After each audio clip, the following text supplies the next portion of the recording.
Hi everyone and welcome to my updated Ice Strike Monk guide. I've been playing this build for roughly a week on solo self-found and I had really good success with this. I already made a video a few days ago talking about my initial plans and what I had cooked up with the build, and now I have been optimizing it and I've cleared everything in the game, including all of the endgame content, the Arbiter, and it's just kind of an easy time. You can blast through anything. As you can see here, the damage is extremely high, especially on bosses. It has really good clear speed and it just felt good all the way. I've also updated my planner to reflect all of those changes I have been making over the course of playing this build, which is now way more optimized. You might have seen my other video where I had multiple bells, for example, to nuke down bosses, which was kind of nice in the early game, but later on didn't really feel that necessary, and I've actually added in a few other utility skills that help out a lot here. But not only does this build have really high damage, it also feels super fun to play because you freeze everything and shatter everything and you go really fast from pack to pack, destroying everything in seconds. So it's just like a really good all-rounder. It also felt decently tanky, even with the gear that I had here. You see I have roughly 1500 life, almost 4k energy shield and a bit of evasion. This just helped me to survive and it felt like a really good all-rounder. I leveled this character to level 91, I think, in like 2 days played, which I think is a relatively good time with my SSF gear, and I didn't really twink it out. And I also went all the way to, I think, 93 in the end with like another 1 day played or something like that. I'm sure if you play this on Trade League, you can make this a lot more powerful because I just don't really have access to very good items. And if you get like double the damage or something, you're gonna decimate everything, including all of the pinnacle bosses with their upgrades. And there's nothing that can really stand in your way. But tier 16 maps, tier 17 maps, all of that was no problem with this. I rarely ever died, and it was usually due to some gross mistake. So first things first, the Ascendancy. I've been playing this as a Chayula monk. You can play this as an Invoker monk, so if you have already made that decision and you're playing a monk and you want to switch to this, then this is fine. There are some things I would change, I will explain what. But Chayula was kind of fun because it's the dark side. But most importantly, I really wanted to play with the Into the Breach skill, which is these little flames that pop up here that you can see all the time. So basically in a radius around you, you reveal those flames. There's health, mana, and then most importantly, the purple ones is this chaos damage. So you see these buffs here, the purple flame of Chayula. You gain damage as extra chaos damage per attack. And well, this build doesn't really have like chaos damage by itself, so there is not like perfect synergy in the scaling of that damage, but it is a lot. It's 14% per flame. It can stack 10 times, so you can get up to 140% of your damage as extra chaos damage. And even if you don't scale it up, that's a lot of value. This is like 1 or 2 flames is kind of the value of like a typical Ascendancy node from the other Ascendancies. So if you happen to have like 5 flames, 8 flames, 10 flames, you basically have the full value of another Ascendancy during that time at least, and you have a lot of damage. So I noticed a big difference here whenever I had a lot of these flames. Now in typical combat, especially when you are kind of overgeared and very fast, you don't really pick up a lot of these flames, but here and there you get like 1 buff or 2 buffs. But there's another thing that you can do to get more flames, which is the Mantra of Destruction. So this is a skill here that allows you to empower your next attack to deal extra damage and then also give you this flame buff. And you can actually combine this with the bell, so you can do Mantra of Destruction and the Tempest Bell. You can put it down, and every time the bell kills something while it's up, you will get a flame. So this is mostly what I use this for, and this allows me to sometimes get instantly 10 stacks without moving anywhere. For example, in a breach, in a ritual, in a simulacrum, like everywhere we actually like stand and fight a little bit, you would get a lot of these purple flame buffs with the Mantra of Destruction combo, and like this you would have insane amounts of damage. So it doesn't really help you much when you're just blasting for everything and one-shotting, but at that point you also don't care much about extra damage. But especially in those like kind of risky situations, rituals and so on, it was helping a lot. So the purple flames are really good to buff you in those the combat situations where you are struggling and otherwise you don't really care. So this is what I really liked about the Ascendancy. It also has some other little perks. For example, Into the Breach, you can kind of socket everything you want, like have precision, clarity, vitality, and so on. It costs nothing on the skill because it's for free, and for some reason it doesn't add any reservation, which is kind of nice. And we also have extra damage here, which is also pretty high. This is roughly in the range of like 15% extra damage or so, just by itself. And we have Giga Chaos Res. So I have 85 Chaos Res of this. Well, I have a few items unequipped right now, but I had like 75 everywhere and 85 Chaos. making it very comfy without even running Chaos Inoculation to survive with Energy Shield based setup, because Chaos damage is doubled against Energy Shield. But since my Chaos Res went to 85, I kind of just ignored Chaos damage pretty much. Now, if you're playing an Invoker, this will look a little bit different. So I would probably choose the extra lightning path here. I am the Thunder, and then I shall rage. Or if you don't want to deal with the Unbound Avatar and this active skill, you can also go I am the Blizzard and I'm the Thunder. So I would choose those two, and then probably the top path here where you get some Spirit. So instead of, for example, having all these free extra supports on your Into the Breach, you get some extra Spirit here. Again, socket some of those, and you can also, for example, drop the Mantra of Destruction. So since you don't really care about those purple flame bars, since they're not doubled and so on from the Chayula Ascendancy, I would probably not run this at all. And then you can put, for example, Wind Dancer here. So you get a lot of evasion and then also extra armor. You can actually have a lot of armor from just stacking evasion and energy shield. I would probably generally focus a bit more on evasion than I did on my Chayula version, because you can actually get a bit of damage reduction here. So you don't have this perk of getting the extra Chaos Res, and you want to try to get a bit more evasion through Wind Dancer and maybe some of the items that you can have on your gear. And then you would actually have a really good combo here and be more protected against physical instead of chaos. And it will also be a pretty good combo. In any case, that's it for the difference between the two Ascendancies. I think they seem both pretty viable and pretty good. So I had a good time with Chayula Monk. You don't have to play Chayula if you don't want to bother with the flames, but I had a lot of fun with that at least. Now let's get into the rest of the setup here. This is Ice Strike. This is our main skill here. We have 6-linked. This is what I 6-linked first, or actually the only thing, because that's only one perfect Julas I found. So we have our main skill here. It looks like this. We just attack and move forward a little bit unless we attack something very close. Then we just stand still and attack. It can also dash you to enemies, which is very nice. It has like a medium dash distance, so something like from me to Alva or so. So you can kind of just like hold down the button and push forward through the map, which is very nice. But in order to go even further, we have the Shattering Palm. So Shattering Palm is an ability that I use especially to engage far away enemies, because it can actually dash the entire screen. So I can actually like see a target here, like let's say this stone bench over there. I can actually dash all the way from here to the stone bench. So this makes you extremely fast. And with Shattering Palm, you also apply like an AoE debuff that when you kill the enemies, they will shatter and do AoE explosions with a lot of cold damage. And then you also have Herald of Ice that shatters enemies that are frozen and then does even more attack damage around you. And it just kind of has insane area clear. You go very fast with this combo of those three abilities. Then we use Charge Staff to juice up our damage, especially with more lightning. So we have a combination of cold and lightning here, lots of elemental damage. And this also gives us nice freezes and nice shocks. So Charge Staff is an ability that kind of like has like a 20-second timer or something and buffs you with extra lightning damage. And you also do these shock waves. So when you attack, you release a shockwave. It's like a blue shockwave that comes out, gives you a bit of like a range, so roughly from here to this bench again or so. And you can also apply a lot of debuffs here. For example, I have lightning exposure, cold exposure, strip away, where you do a lot of debuffs very easily just by attacking. It's very nice, and you shock pretty reliably with this when you have enough lightning damage at some point. And you need to get power charges for this. So power charges can be gained with Combat Frenzy. So this is what I used in the end game at least to automate this.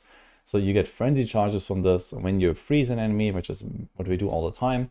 You can also freeze, for example, the bell, and you get the power charge on the boss. So you can even activate it on the boss.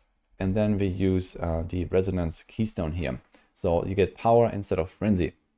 So use this spirit skill. It's a level 8 spirit skill. You can get it relatively early, like somewhere in like Act 3. You can already make this combo work.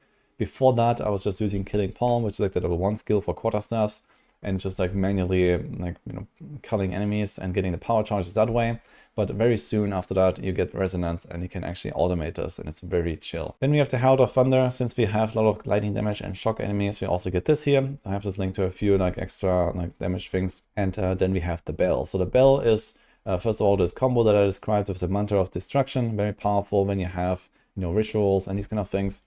And then on the boss, you put it down. So on the boss, you kind of do 4 attacks. You put down the bell, you do 4 more attacks, You cast Mantra, which requires exactly 8 combo when you have some quality on this thing. And you do the second bell, you just punch into the bell and into the boss at the same time. You have 2 bells going and they resonate, and yeah, the boss just melt. So this is how the combo works. And basically every 4 attacks you will cast another bell, and then every 8 attacks you cast another Mantra plus bell. And then you activate your charged stuff whenever you can. It's just something you do like on the fly. At some point you have a muscle memory. You just kind of click it, and it doesn't even slow you down when you cast it. So it's nice. You can just keep the buff rolling all the time. I have all the supports listed out here. So let's go through this real quick. With the Ice Strike, this is our main ability. So we have a lot of the main supports here. So we have martial tempo, more attack speed. We have Ice Bite. We constantly free stuff. You get this damage buff here for everything. This, for example, buffs our charge stuff and our tempo spell as well.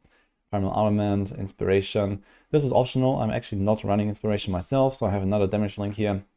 And we have Crescendo. This is also optional. I have this also like swapped out. So this depends a bit on your mana management. For example, I have Execute here, so I put that in there. Close Combat. It's a very big mana multiplier, but if you can handle the mana, then you can run this. So you can swap out a few of these, but at least the first 3 are like pretty safe choices, I'd say. After Temper Spell, we have the Overabundance. This is very important. +1 to limit. So this means you can have 1 bell active, and you can also stack the next spell already. Because otherwise you need to attack 4 times to get the bell ready, and you cast it and you cannot prepare the next spell. But like this, with the +1 limit, you can always attack, always stack the combo to get the bell. So this is really important here. We have extra skill duration, life tap. I was also not running this later on, but I only had like the 5 link here. So this could have been from life tap. But this is also like I put Inspiration there instead because I didn't need it on the Ice Strike. So again, you can experiment a bit with key on mana management, but yeah, you can make this. But you can basically swap around a few of those supports between Ice Strike and Temper Spell because they both like your damage skills. I also had a Rage here, which allows you to stack up this buff very easily, especially like on the boss, for example. But you can also do this with jewels. So I had like 2 jewels that gave me Rage. So every time I hit something, I get 2 Rage, and it stacks very fast, even when I'm blasting through maps. Then we have charged stuff. So as I mentioned here, we have the conduction for shock. Then we have cold exposure, lightning exposure, strip away. So I have lots of exposure effects for all of the elemental stuff we do. And I can also put a cutting strike. You can put a blind there. There's a bunch of other stuff you can do. Maybe some extra damage support if you want to find something. But yeah, overall, charge stuff really helps out. And you really want to make sure you keep this buff rolling. I know there's a big difference having this up versus not having it up. Shattering Palm, we have Ambush, because most of the time you use it to engage and like on full HP enemies. So we have generally a lot of crit scaling here. Cold Infusion, because it's basically full cold attack. Cold Penetration, I just put this in there because why not? And then Rising Tempest, a bit more extra damage here. You can also put this one on one of the other skills if you want to have a bit more consistent damage output there. Herald of Ice with Innervate. So that's a kind of interesting one because it is a cold ability, but it just needs to kill a shocked enemy. And we shock with charged stuff, and sometimes with the Herald of Thunder. Herald of Ice would reliably give me this Innervate buff while mapping at least. So I really like that. Magnified effect for the AoE. So it seems a bit sus with the momentum with like moving while it's doing a single use, but maybe it works actually. But I didn't really find much else to put there anyway. Then we had Herald of Thunder. So we have Concentrate effect, Lightning Infusion, a Shock Siphon. So you can get a bit of energy shield here sometimes. This is nice, but I don't really rely on this to get my energy shield back. I'll talk about this in a second. Combat Frenzy. We have a chance to get extra charges. Into the Breach, basically all of the supports from the auras. Hand of Shayula, we use this sometimes on the boss as well. For example, to apply our curses. So I have Hypothermia here for extra cold resistance reduction, and Freezing Mark, so you freeze more quickly. This is really powerful because you can actually almost perma-freeze bosses even after the nerfs, and it just worked really well here. And then we linked this with Heightened Curse and Unbreakable. It's not really required to have a 5 link here, I gotta say. I just put this in there. But those 3 here are really nice choices. So basically you walk up to the boss, you do the Hand of Shayula, and then do your entire combo with the bells and so on. And lastly, Month of Destruction, I had Premeditation, 50% more damage for the supported skill. You also get a Cunning Strike, you also have Mobility. It is kind of like minor, but it helps you a little bit to cast this more freely. If you want to see some of the notes about everything in the build, I also have all of this here listed out to talk about the gear and what I'm saying here right now. So you can use this to help you out in case you're lost when you're looking at the planner. I also have the skill tree here. So this is the passes. You can actually see the progression here. You can go step by step and look at the actual point by point distribution. This is not you know, like 100% min-max, I'd say, but like 95%. And you can definitely deviate a little bit from this if you want to get a bit more damage, if you want to get a bit more defense. So that depends a little bit on the gear that you have as well. For example, I took a few of these random small nodes here as well because they were just kind of available, but maybe you don't want to do this. Actually, like, you know, save up like 3, 4, 5 extra points and then maybe take another like small cluster somewhere or something. Like also here, I have like these evasion energy shield nodes without really doing much else with them. I didn't take the notables here. So it might look a little bit weird, but this is kind of like what I came up with and it worked pretty well for me. Effectively, the path that we're taking is we take most of this stuff here from the monk starting area at the start. Then we take a bit of like extra damage and attack speed and this elemental cluster here. So there's a lot of like elemental damage. So we boost our damage overall a little bit. And then we want to take resonance, as I mentioned. And we go down to this quarterstaff cluster here. So there's a lot of really good quarterstaff nodes. If you're in the early game, you might want to use one of the storm as well. This helps you to kind of keep up the charged stuff a little bit more easily, gives you a bit more extra power. And also, for example, you might be using other skills than Ice Strike in, like, for example, Act 1. You don't have Ice Strike available until level 14. And I was using Falling Thunder there, so this was kind of nice, but yeah, it's quite far away for that. But either way, after you have all of these basic nodes, we start gaining a lot of energy shield and crit. So you start taking these nodes here, depending on how much survivability you need. You can take these earlier. Otherwise, you can scale a lot of crit here. There's lots of crit damage and crit chance all over the place. Here's a lot of it. And then also down here. So basically later in the game, once you have enough points, you can take all these crit classes here. And you could even go up here to this one and you have a lot of extra damage. So my character ended up with something like 30% crit chance and like 400% crit bonus or something. And that was without any crit chance on my weapon. So with a weapon that has a suffix with a bit of crit chance, you can easily reach like 40+% crit. It's a lot of damage output. And the rest is just scaling energy shield and evasion here with those nodes. And this is actually pretty straightforward. As for your gear, this looks like this. So you want to have a combo of energy shield and evasion. I went for like a really big energy shield chest and helm myself. So these are planner items. These are not my actual items. They look a bit different here. So I have, for example, around 600 ES and around 300 ES. So these are basically my 2 ES bases. They give me most of my ES here. And then I had like a bit of change on my glove and my boots. But most importantly, there should be a bit of evasion. So you can also do that. You can also do these hybrid items. It doesn't really matter as long as you get a good amount of energy shield that makes you feel comfortable, and then you just like evasion. As I said on the Invoker version, maybe a bit more evasion because you also get the armor from it. Yeah, you want to have either way like 3k plus energy shield and then as much of evasion as you want, kind of. And other than that, you stack resistances, and if you can fit it in, you can do some attack speed, some crit here or some crit on the helm as well, and yeah, maybe a little bit of life or something, but we don't really care about stacking life. And then we go for attributes and extra energy shield. Especially your neck can be really good if you have a neck here with increased maximum energy shield, maybe increased evasion as well. This can be really nice. You can also get a lot of damage here from the level to its melee skills and crit bonus and so on. I didn't have that at all. I had a neck like this, so I had the prefixes right, kind of, but the suffixes, they were kind of just okay. But yeah, you can, you know, just try to fit in more damage if you have better gear. Most importantly, your weapon should have really high physical damage. We use physical damage to convert it to either cold with Ice Strike or lightning with the other skills. And like this, we get a good combo of the freeze and the shocks and so on. So it's fine to have a bit of extra elemental damage on the weapon, or maybe on the rings, for example, that's not getting converted, but your weapon itself should have at least a high number of physical. So my weapon looks like this here, for example. Nothing really crazy, but it had really good suffixes that kind of carried it. And you want to mostly make sure you have like a higher DPS and maybe less of the suffixes, that extra damage. Attack speed is very nice because just attack speed scales really well on its build with the bell, because you kind of get a double benefit from it. But for example, this crit bonus on a weapon is not too important. The level of all melee skills is nice, but it also makes your mana cost go up like crazy. So we really need a lot of mana to handle this. Ideally, you have a barrier quarterstaff. It has some block chance, which is nice. It just gives you extra survivability. But there are a bunch of other quarterstaff bases that are also okay. There's like the slicing and the gothic.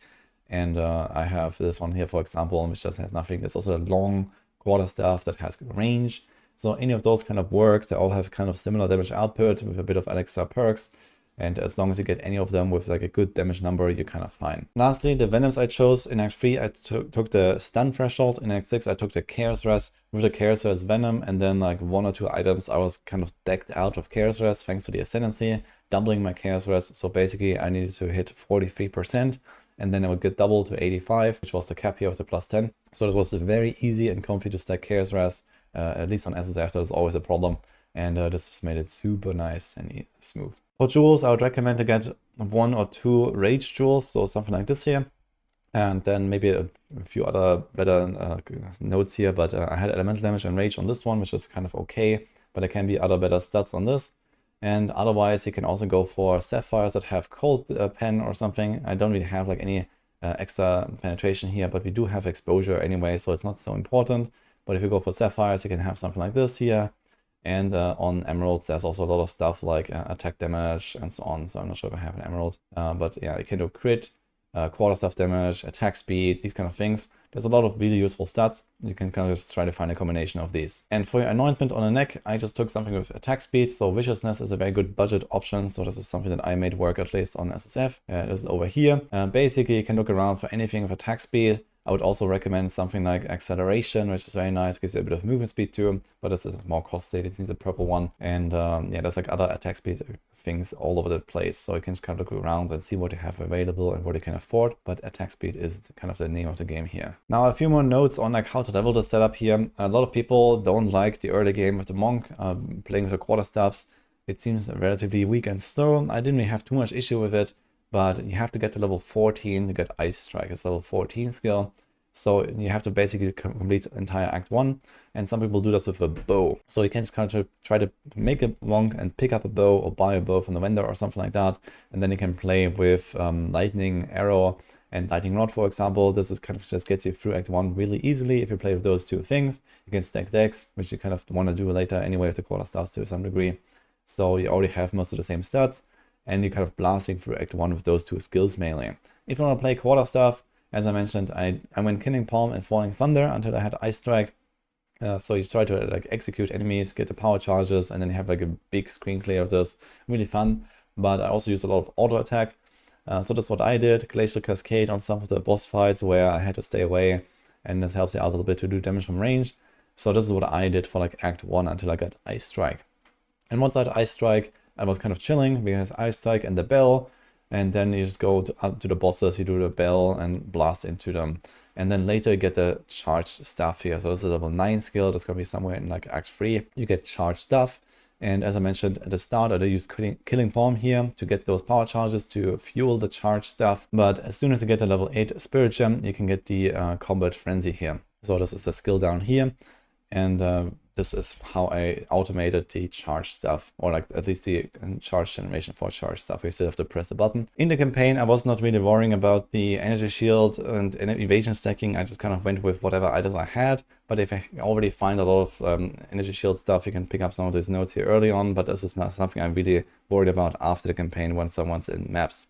And after you finish the campaign, you basically have the entire combo, and you can start stacking up just like more crit and more damage all over the place, get your ascendancies, and then the build just like progresses really well. It might be a bit of a rough time in like Act 2 and Act 3 especially. This was where I felt the weakest, so I kind of got wrecked there a little bit. But if you're a bit careful or maybe have a bit of Twinkie or something like that, it's going to be a breeze all the way. And after Act 3, the build was online and it just kind of got better and better all the time. And that's about it for this guide. So hope you enjoyed this. I had a really good time with the monk. So let me know if you have any feedback or improvements or something like that. Maybe I'm going to alter this a little bit, but so far this is what I did with my monk. I've been playing some other classes now, so I'll see what I can do with Ranger on hardcore currently. So I had a lot of fun with that. So stay tuned for more updates and other builds and whatever else comes up. Hope you like this, and I'll see you guys next time.